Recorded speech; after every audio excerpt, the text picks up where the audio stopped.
We have FIVOX Director Teresito Bacolcol joining us today. Good morning, Director. Thank you very much for joining us here on the branch. Yes, sir, and yes, ma'am. Good morning po sa inyo, and thank you for having me here. Yes, Director. Kamusta na po ang lagay ng Bulkang Kanlaon? Are there chances for another eruption? Well, the possibility is always there. Yun po yung ibig sabihin po ng natin, ng alert level 3. Eruption is possible in the following weeks. And in the last 24 hours po, how many aftershocks na-record natin? You mean volcanic earthquakes po? Yes, that's right, sir. We recorded 31 volcanic earthquakes for the past 24 hours. And we also recorded around 4,000, more than 4,000, 4,121 sulfur dioxide. Oh. So, volcanic earthquakes past 24 hours, which is higher than what we have measured between December 9 to December 10. Right. Director, can you explain to us po, give us a picture yung sinasabi nyo nga po na it's a possibility na magkaroon po ng magmatic eruption ang Mount Kanlaon?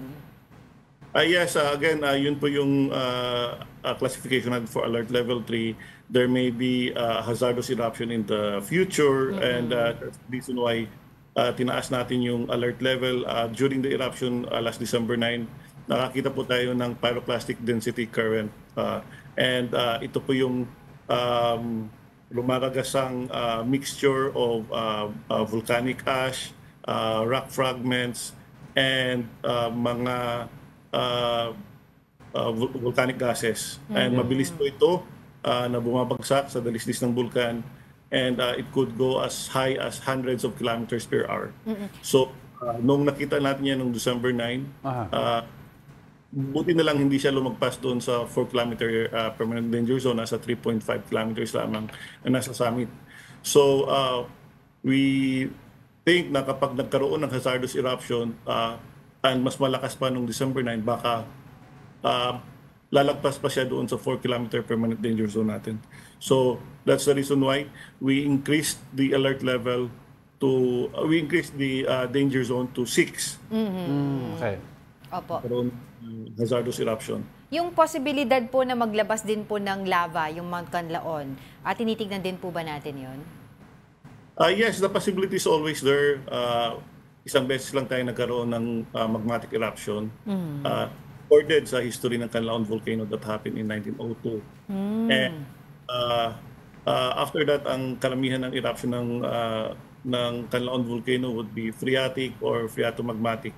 And we are not discounting the possibility kasi matagal-tagal na rin walang magmatic eruption. Right. Sana hindi nangyari. Sana hindi, oo. Yes, Director, we are at alert level 3 right now, pero what are the chances na umabot po ito sa alert level 4?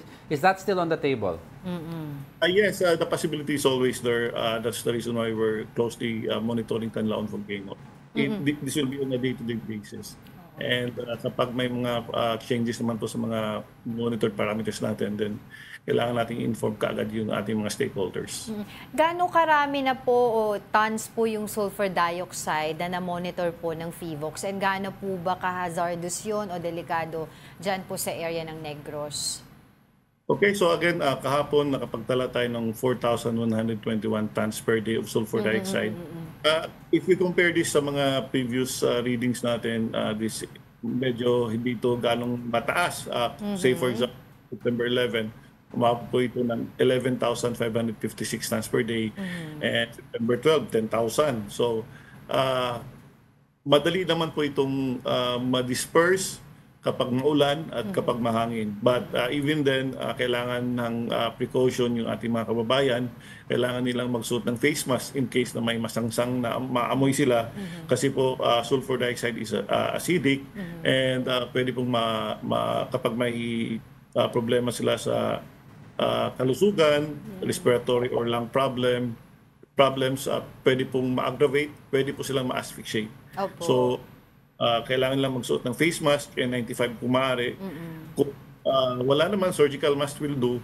Pero kung wala talaga, they can, yung bimpo or yung cloth, basain nila. And then, pang cover nila sa kanilang bibig at saka ilong.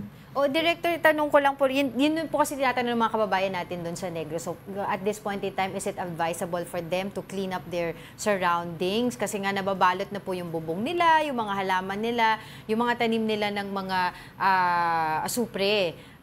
Paano daw po yun? Yes, kailangan nilang, you mean, ash yung Yung nakabalot. ash. Oo, right. So, kailangan nilang buhusan ng tubig para mawala kaagad yun. Kasi kapag mabigat yan, for example, nasa bubong, pwedeng masira yung bubong nila, mag-collapse. Yes, Director, I'd like to take this opportunity as well to ask you, kamusta na po ang pag-monitor natin sa iba pang mga volcanoes right now that are active? Any updates on that? Okay, so yung Taal volcano right now is still on alert level 1. And the past 24 hours, nakapagtala tayo ng 10 volcanic earthquakes. And yung sulfur dioxide niya is medyo mababa, nasa 1,706 lamang. This was recorded on December 9. Ang Mayon volcano is still on alert level 1. And for the past 24 hours, 3 volcanic earthquakes lamang yung naitala natin. Actually, since December 6, up to now, 3 volcanic earthquakes lamang yung naitala. Siguro, ano na lang po sa panghuli, Director, mensahe na lang po doon sa mga kababayan natin kasi we've seen some reports as well na may mga iba pa po tayong kababayan na ayaw po umalis doon sa kanilang ayaw po mag-evacuate doon sa kanilang mga bahay. Yes, tama po kayo sa ating mga kababayan na nasa paligid ng Bulkang Canlaon. Pakiusap po namin na, again, maging alerto sila and umalis po sila doon sa within the 6-kilometer danger zone na ating pinopropose.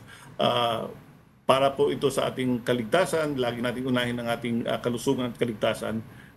Magkinig po sa abiso ng mga lokal na pamahalaan. At of course, kumuha ng information from the mandated agency or institute which is FIVOX. Huwag po maniwala sa mga kumakalat ng mga fake news. Alright, on that note, maraming salamat po ulit sa inyong oras. Patuloy po kami makikipag-update po sa inyo. For the meantime, ingat po kayo, FIVOX Director Teresito Bacolcol. Maraming salamat po.